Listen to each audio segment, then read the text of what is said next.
¿Cómo están? Buen día a todos. Bueno, disculpa un poquito la demora. ¿Me están escuchando bien? Sí, se escucha, doctora. Muchas gracias. Bueno, ya vamos a comenzar. Voy a compartir la pantalla, por favor. Me...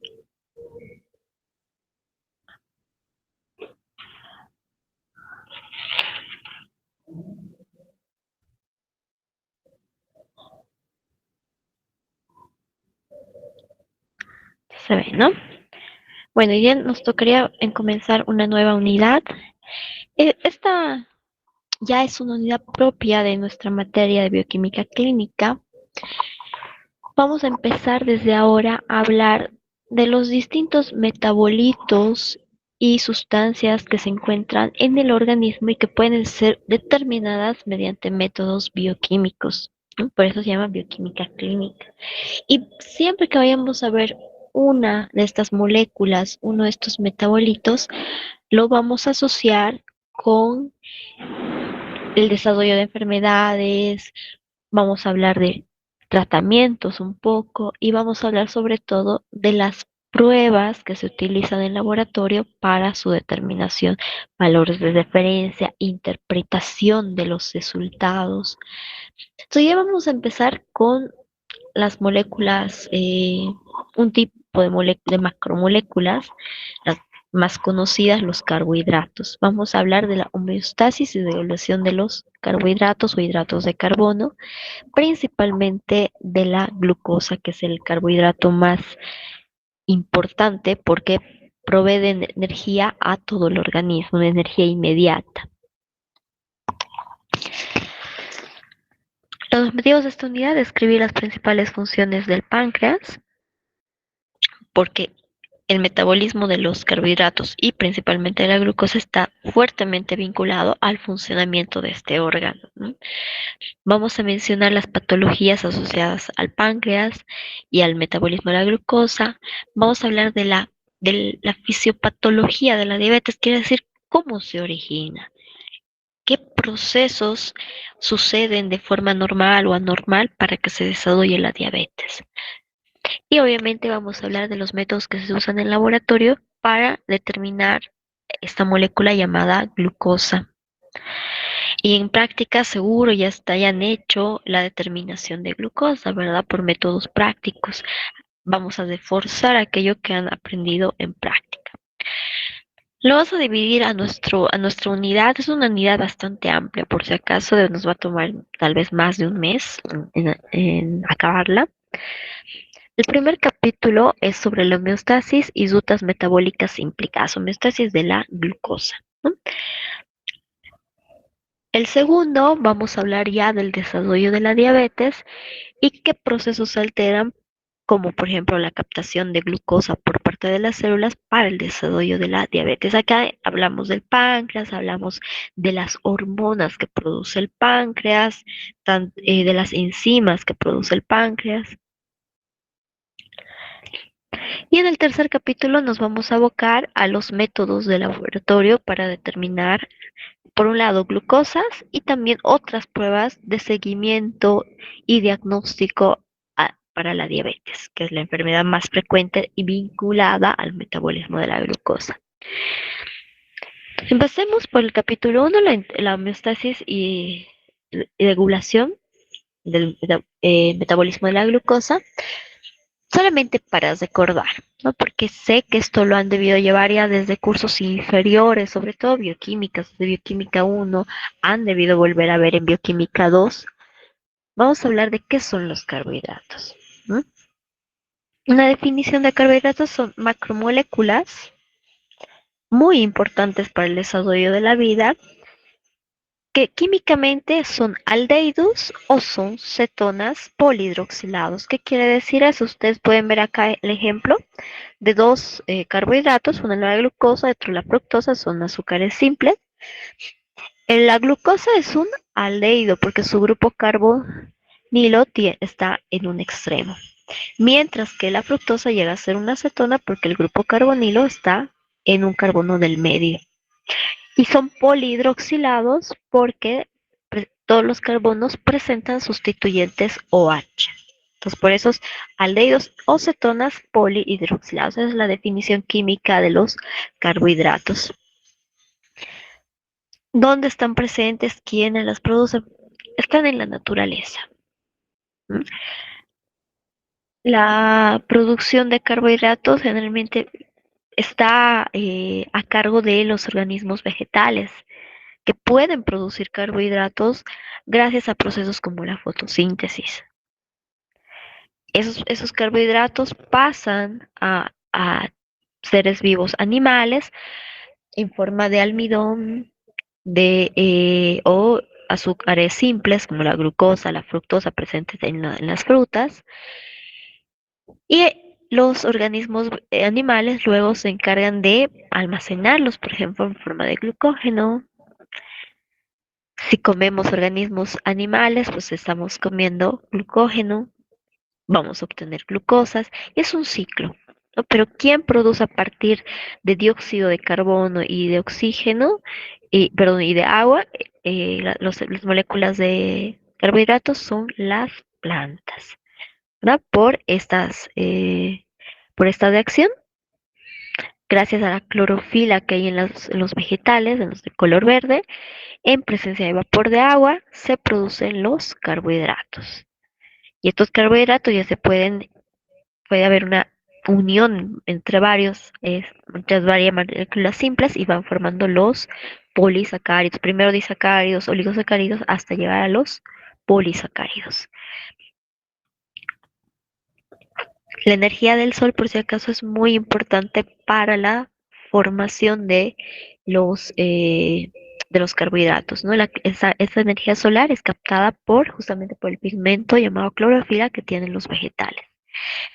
Y nosotros en el organismo, una vez que consumimos los carbohidratos, más bien tenemos el poder de disociarlos. Gracias a las enzimas presentes y a todas las rutas metabólicas que se desarrollan en nuestro organismo, vamos a utilizar esos carbohidratos de origen vegetal o los que llegan también a través de intermediarios animales y los vamos a desdoblar en dióxido de carbono, agua, que son sus moléculas iniciales, y energía. Entonces, el objetivo del consumo de carbohidratos por parte de los humanos y la mayoría de los animales es la obtención de energía. Los carbohidratos son la principal fuente de energía para el humano y para la mayoría de los animales. ¿Nosotros dónde encontramos carbohidratos? En productos vegetales como el arroz, el maíz, todos los que son cereales, que contienen almidones, pero también en alimentos de origen animal, carnes, el músculo, que es la carne, ¿verdad? Que contiene almacenado glucógeno. Si alguien por ahí consume hígado, mucho más glucógeno. Funciones de los carbohidratos, la principal, energética. Y la molécula que va a reaccionar, va a entrar a las rutas metabólicas para originar moléculas energéticas como el ATP, es la glucosa. Entonces, los carbohidratos que nosotros consumimos con otros nombres, bajo otras formas, como almidón, glucógeno, lactosa, sacarosa, al final tienen que convertirse en glucosa, liberar glucosas, para que esta glucosa se utilice en la formación y producción de energía. Pero otra función también de algunos carbohidratos, los polisacáridos, por ejemplo, es almacenar la glucosa. Los polisacáridos no originan directamente energía, no, sino que son una fuente de reserva de moléculas de glucosa para cuando el organismo necesite. Entonces, estas moléculas grandes reservan la molécula energética principal, que es la glucosa. Otra función que tiene es formar ciertas estructuras en los organismos vivos, tanto vegetales como animales. Por ejemplo, la celulosa que está presente en los vegetales. La celulosa es un carbohidrato formado por glucosas también, pero que no es digerible para el ser humano, pero sí está presente. Forma le da estabilidad a las células vegetales. Y luego ya en seres vivos pequeños como las bacterias, los hongos, hay otro tipo de polisacáridos que también están formando parte de estructuras, sobre todo de protección de estos organismos, como es la pared celular de las bacterias. Es una estructura que tiene polisacáridos.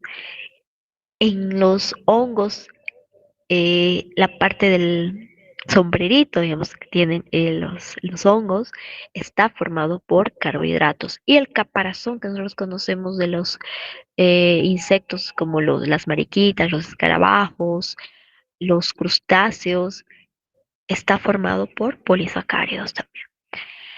Otra función es que los carbohidratos llegan a ser moléculas precursoras de otras moléculas como lípidos. El exceso de glucosa en nuestro organismo puede incrementar los niveles de colesterol. Por ejemplo, el colesterol no es carbohidrato, es un lípido. Se transforma la glucosa en lípidos.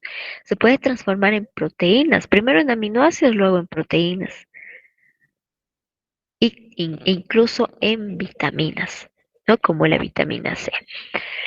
También cumplen funciones como antígenos o señales de reconocimiento. Hay células cuyos antígenos tienen alguna parte de la estructura como carbohidrato. Un ejemplo son los antígenos del grupo ABO, de los eritrocitos, los que determinan el grupo sanguíneo. El antígeno A y el antígeno B tienen una parte de toda su estructura que es carbohidrato. Entonces, también ahí están los carbohidratos presentes. La clasificación más sencilla que se maneja para los carbohidratos es de acuerdo a la cantidad de moléculas simples que tienen. Entonces, primero tenemos los monosacáridos que pues, presentan una sola molécula simple o un solo monómero, como ejemplo glucosa, la galactosa, la fructosa. Cuando ya se unen dos monómeros o dos moléculas, forman los disacáridos. Ejemplo, lactosa, la sacarosa, la maltosa. Y cuando se unen más de dos polisacáridos, o perdón, de dos monosacáridos, de dos moléculas simples, forman las cadenas de polisacáridos. Puede ser número infinito. Pero hay otra bibliografía que también ahí divide a los polisacáridos. Dentro de los polisacáridos están los oligosacáridos. Los oligosacáridos, según esta bibliografía, son los que tienen de 3 a 10 moléculas simples unidas. A partir de 11 ya son considerados polisacáridos, todos. Pero nosotros los vamos a manejar así, monosacáridos, disacáridos y polisacáridos. O sea, por encima de dos moléculas unidas ya son polisacáridos. Hablemos de los primeros, que son los carbohidratos más sencillos, son los azúcares simples, así los llamamos. Características que comparten, por ejemplo, son dulces, estos monosacáridos, la mayoría, y pueden tener entre 3 a 6 átomos de carbono. Los más simples, como el gliceraldehído, tienen 3 átomos de carbono. La glucosa, la fructosa tienden a tener 6, ¿no? Dependiendo si son aldehídos o son cetonas, pueden ser aldosas, así se los llama, a los que tienen grupo aldehído, y cetosas a los que tienen el grupo cetona, a las que llegan a ser cetonas. También se los puede nombrar de acuerdo al número de átomos de carbono que tienen, triosas, tetrosas, pentosas, hexosas. Que el ejemplo, los que tienen 3 átomos de carbono, el gliceraldehído, su grupo carbonilo está en un extremo, por lo tanto es un aldehído, entonces también es una aldosa. Si juntamos según el número de carbonos y el tipo de molécula que es, llegaría a ser una aldotriosa. La dihidroxiacetona tiene el grupo carbonilo al medio, tiene igual 3 carbonos, es triosa, es cetosa, es una cetotriosa. Y tenemos la glucosa ya hemos dicho es un aldehído, es aldosa, y como tiene 6 átomos de carbono es una hexosa, es una aldohexosa por lo tanto. La fructosa, igual 6 átomos de carbono, grupo carbonilo al medio, llega a ser una cetosa, por lo tanto es una cetohexosa. Así se los puede ir clasificando, ¿no? De acuerdo al número de átomos de carbono, lo que les decía. 3 triosa, 4 tetrosa, 5 pentosa y 6 hexosas. Aquí lo que íbamos nombrando aldotriosa, cetotriosa, y las características que les decía. Sabor dulce. La mayoría tienen un sabor dulce, los monosacáridos, por eso se los llama azúcares, ¿no? Y pueden formar enlaces de hidrógeno porque tienen grupos OH. Entre sus grupos OH se atraen y forman los enlaces de hidrógeno. Por lo tanto, son solubles en agua, son bastante solubles en agua. Ahora, otra clasificación que se maneja también para los carbohidratos es de acuerdo a el tipo de enantiómero que son. Pueden ser enantiómeros de tipo D o de tipo L, dependiendo esto de la posición del grupo OH en la cadena. Vamos los azúcares más simples que son las triosas. Vamos a ver el ejemplo. Este es el gliceraldehído. Miren, D-gliceraldehído. ¿Por qué? Porque el grupo hidroxilo de su átomo de carbono del medio está al lado derecho. Cuando este grupo OH de un carbono del medio está al lado derecho, es del tipo D. Si está al lado izquierdo, es de tipo L, es un enantiómero L, sería L-gliceraldehído. En la naturaleza solo existen los enantiómeros D, pero en laboratorio se pueden obtener los enantiómeros de tipo L, ¿no? El ejemplo con con la glucosa. Y tenemos una molécula de glucosa. A ver, alguien me podría decir, esta molécula de glucosa, la que ven al lado izquierdo, ¿es de tipo D o es de tipo L? En el caso de las triosas, solamente hay un átomo que define todo, si es D o L, se llama el carbono quiral. Solo hay uno. Pero en el caso de la glucosa, hay más de un carbono quiral. ¿A qué se refiere el carbono quiral? Que sus cuatro sustituyentes son diferentes. No tienen dos sustituyentes iguales. Eso es carbono quiral. Que tiene cuatro. Los cuatro del medio son carbonos quirales. Ahora, ustedes recuerden, han debido ver esto en bioquímica. Esta molécula de glucosa, ¿es D o es L? ¿Y por qué? ¿Cómo saben si es D o L? Sí, el que Es, quiera puede hablar. es Dale, de Lisandra. ¿Por qué? Porque es D. bueno, es el penúltimo carbono. El penúltimo carbono está a la derecha, es el que cuenta, el que define si es D o L. El último carbono quiral, ¿verdad? Este. Porque este sería el que está justo al lado del grupo carbonilo, es el primer carbono quiral. Segundo carbono quiral, tercer carbono quiral, cuarto y último carbono quiral. Es ese el último carbono quiral el que define si es de tipo D o L. En este caso, en este carbono quiral, el OH está a la derecha. Entonces es un enantiómero de tipo D. Si estuviese al otro lado, como vemos aquí el ejemplo de la derecha, a la izquierda, ya se convierte en un enantiómero de tipo L. Y eso sucede con todas las moléculas de azúcares simples o monosacáridos. Y aquí podemos ver las variantes D, que son las que se encuentran en la naturaleza, de las triosas, tetrosas, las pentosas y todas las hexosas. Todas estas moléculas de glucosa, o perdón, de monosacáridos que ven, se encuentran en la naturaleza. De esa forma, tipo D.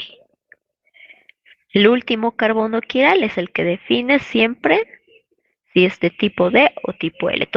Todas estas moléculas se observan en el último carbono quiral. Los carbonos quirales son los que están endosados. El último carbono quiral siempre su OH está a la derecha de todos. Por eso son de tipo D. Y ahora también se puede hablar de monosacáridos epímeros. Aquí tenemos dos epímeros, por ejemplo, la glucosa y la galactosa. Yo puedo decir la glucosa es epímera de la galactosa. ¿A qué se referirá eso?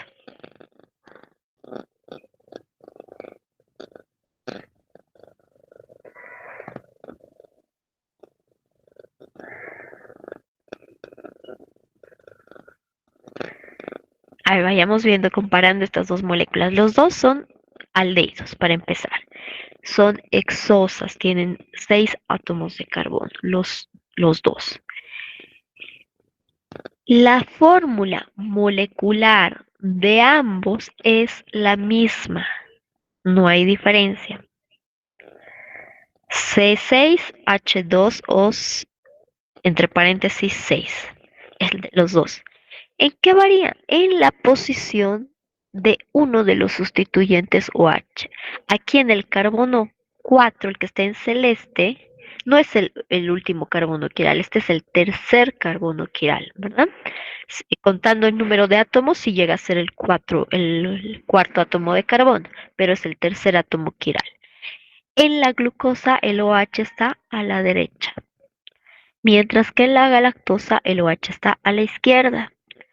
Esa simple diferencia hace que uno sea molécula de glucosa y otro sea molécula de galactosa. Pero son muy parecidos, son de la misma familia, son ambos exosas, tienen la misma fórmula molecular, son aldehídos, por eso se consideran epímeros, porque solamente la posición de un grupo OH hace que la molécula cambie. Después tienen la misma fórmula molecular. Y aquí otros ejemplos de epímeros. Por ejemplo, la manosa también es una exosa, es epímero también de la glucosa, pero por la posición del OH del carbono 2. En la glucosa este OH está al lado derecho y en la manosa está al lado izquierdo. Entonces ya no son la misma molécula, ya cambian, son epímeros. La glucosa, como mencionamos en un momento, es epímero de la galactosa por la posición del OH en el carbono 4. ¿No? La eritrosa, que es una tetrosa, es epímero de la treosa. También es otra tetrosa por la posición del OH en su carbono 2. Ambos son aldehídos, ambos son tetrosas, pero cambia la posición de el grupo OH en el carbono 2.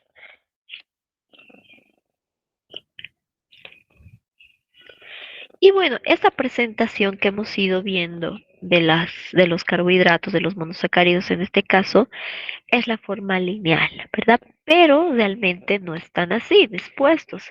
Las cadenas no son lineales, sino que son cíclicas. Hay una ciclación de la cadena por atracción entre sus mismos átomos. Se atrae, hay una unión entre el grupo carbonilo, que es el grupo funcional de la molécula de carbohidrato, y algún grupo OH de los tantos sustituyentes que tienen. Esa atracción que sufren estos dos grupos hace que las moléculas se lleguen a sedar. Y esa forma cíclica se llama proyección de Haber, es lo que realmente está en la naturaleza. Así están presentes los distintos carbohidratos, en este caso los monosacáridos. Y cuando sucede eso, la ciclación, dependiendo dónde queda el nuevo grupo OH originado, las moléculas también se pueden clasificar en alfas y en betas. Y hay algo muy importante porque también de eso va a depender el tipo de enlace que se que se efectúe entre dos moléculas de carbohidrato o de monosacáridos. Y del tipo de enlace que haya entre dos monosacáridos va a depender si es, por ejemplo, digerible para el ser humano o no. Entonces, cuando ocurre la ciclación y el grupo OH que se origina por la desaparición del grupo carbonilo, porque miren, el grupo carbonilo va a desaparecer. Este doble enlace desaparece y el oxígeno se une a un átomo de hidrógeno. Se forma un sustituyente hidroxilo. Si ese sustituyente hidroxilo del carbono 1, en este caso, en el caso de la glucosa, queda hacia abajo en la proyección de Howard, se llama alfa glucosa. Pero si ese OH que se está originando del carbono 1 de la glucosa queda arriba en la proyección de Howard, es beta glucosa. Cuando se unan alfa glucosa con otra alfa glucosa, forman un enlace alfa. Las enzimas digestivas de los humanos pueden romper enlaces alfa. Pero si una beta se une a otra glucosa beta, forman enlaces beta 1,4. Las enzimas humanas no rompen los enlaces de tipo beta. Por eso que nosotros no podemos digerir polisacáridos que tienen enlaces beta de origen vegetal, como la celulosa. La celulosa en nuestro organismo solamente actúa como fibra alimentaria. No va a generar moléculas de glucosa libres que se puedan utilizar en la producción de energía. Pero los enlaces alfa 1,4 sí pueden ser rotos, se liberan moléculas de glucosa que se utilizan en la producción de energía. ¿No? Este es el ejemplo de la fructosa. La fructosa es un azúcar que está presente en las frutas, en la mayoría de las frutas, y al unirse a la glucosa forma la sacarosa, ¿verdad? Su fórmula lineal es esta que ustedes ven, que ya les hemos presentado, es una cetosa, tiene 6 átomos de carbono. Ocurre una ciclación, porque hay una atracción entre el átomo del grupo carbonilo, el carbono del grupo funcional, y el carbono 5. Entonces se cierran, se atraen, desaparece el grupo carbonilo y va a ser sustituido por un OH. Ese OH puede quedar abajo o puede quedar arriba. Si queda abajo es alfa fructosa. Si hubiese quedado arriba sería beta fructosa. ¿No? Esa es la proyección de Howard para la fructosa. Y bueno, otra vez las glucosas, ¿no? Esta clasificación en alfa y beta se llaman anómeros. Anómero alfa o anómero beta. Son ejemplos de los tres monosacáridos más conocidos y importantes para el ser humano porque están presentes en nuestra dieta: la glucosa, que es un azúcar simple, es el azúcar que da o produce energía para el organismo, es el más abundante en la naturaleza y en nuestro organismo también. En sangre, sus niveles normales deberían oscilar entre 70 a 100 miligramos sobre decilitro. Entonces, todas las rutas metabólicas relacionadas con la glucosa que tienen como objetivo que estos niveles estén fluctuando entre estos valores, entre 70 y 100 miligramos sobre decilitro. Y cuando hay exceso de glucosa, esa glucosa primero se almacena como glucógeno, pero si el depósito de glucógeno ya está lleno, también puede almacenarse en el tejido adiposo en forma de lípidos. Otro monosacárido es la fructosa, ya les he dicho, es el azúcar de la sangre, por eso es de las frutas, forma parte de la sacarosa junto con la glucosa. Y antes ya no es habitual, se sigue usando, pero ya no es lo óptimo. Funcionaba como edulcorante. Los pacientes diabéticos optaban, en vez de consumir sacarosa para endulzar sus alimentos, por el uso de fructosa. Pero se ha comprobado que esa fructosa que están consumiendo para endulzar sus alimentos, al final en el organismo se transforma en glucosa. Es lo mismo que nada. Entonces, por eso el desarrollo ahora de nuevos edulcorantes, claro, tiene sus desventajas. También sabemos que son cancerígenos, que son de muchos efectos tóxicos a largo plazo, pero para el control de la glucosa son más aceptados, ¿no? Que estamos hablando del acesulfame, del aspartame, de la stevia. Y la galactosa es el azúcar de la sangre. Se produce en las glándulas mamarias de los mamíferos. Junto a la glucosa forma la lactosa. Propiedades químicas que comparten los monosacáridos es la oxidación, ¿no? Y eso se puede evidenciar por distintas reacciones, como la reacción de Toll y la reacción de Fehling, que ustedes han debido ver en química orgánica, seguro.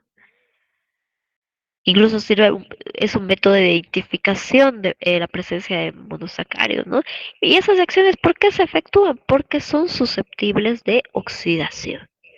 Al tener tantos grupos OH libres, pueden esos grupos OH oxidarse a carbonilos. De ahí viene su propiedad de oxidación. Ahora, también los monosacáridos comparten la propiedad de poderse unir entre sí, formando enlaces glucosídicos o glicosídicos. Entonces, un monosacárido forma una unión covalente con otro monosacárido, que puede ser igual o puede ser un monosacárido diferente.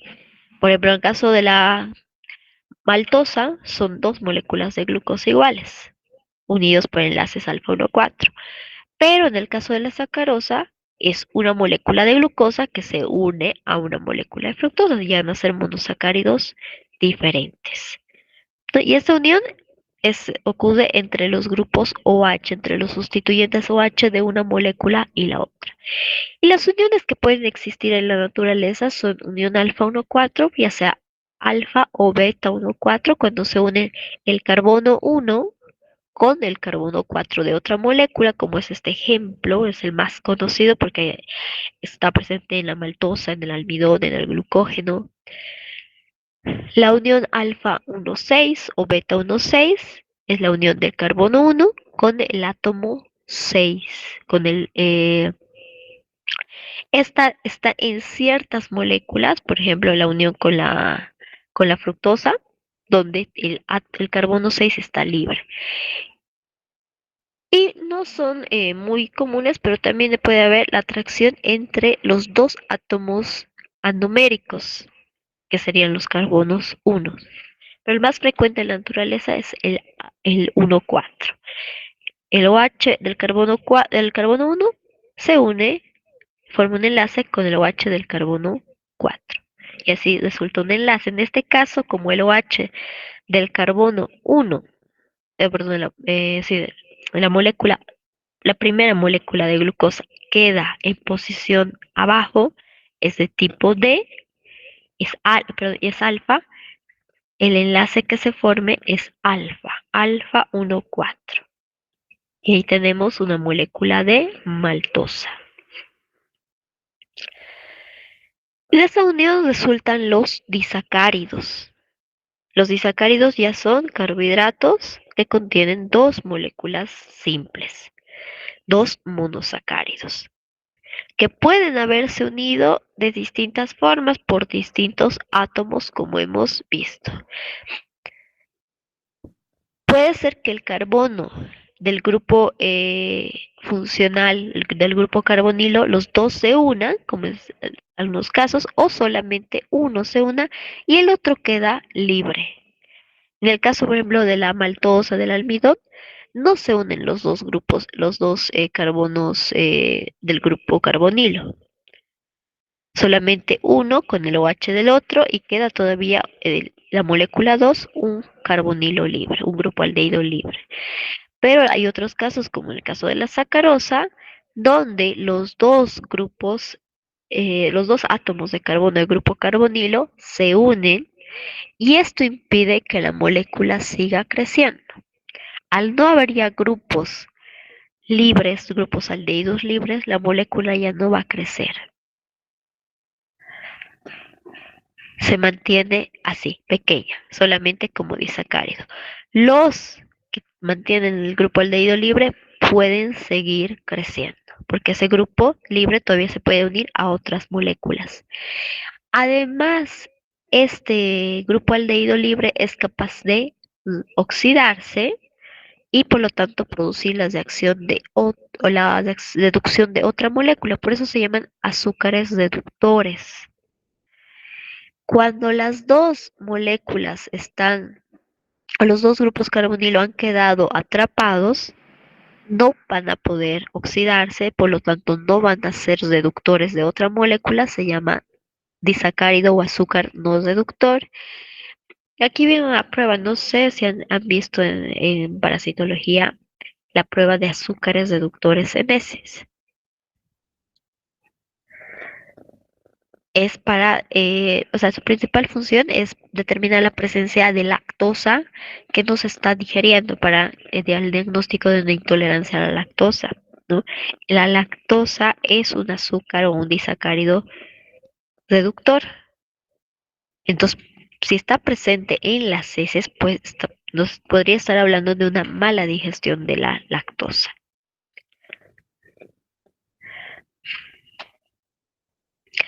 Los disacáridos que nos interesan a los humanos porque están en nuestra dieta, la maltosa.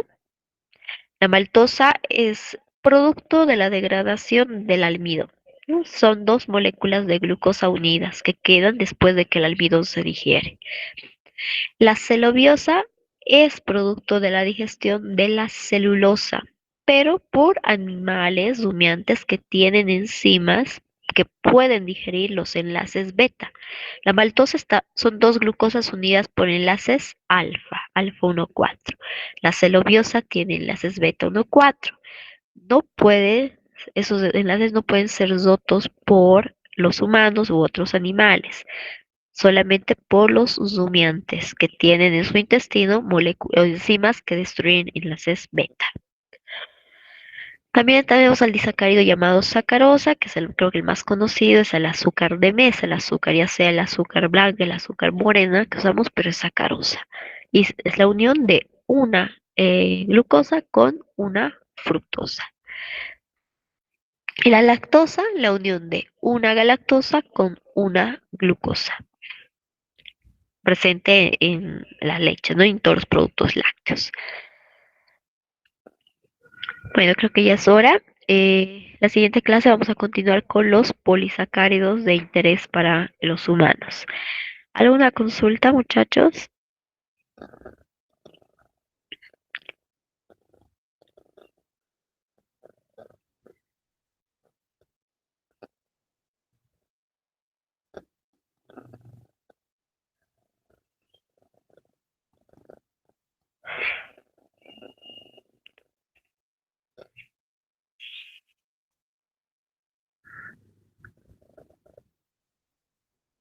Bueno, eso sería todo, muchachos.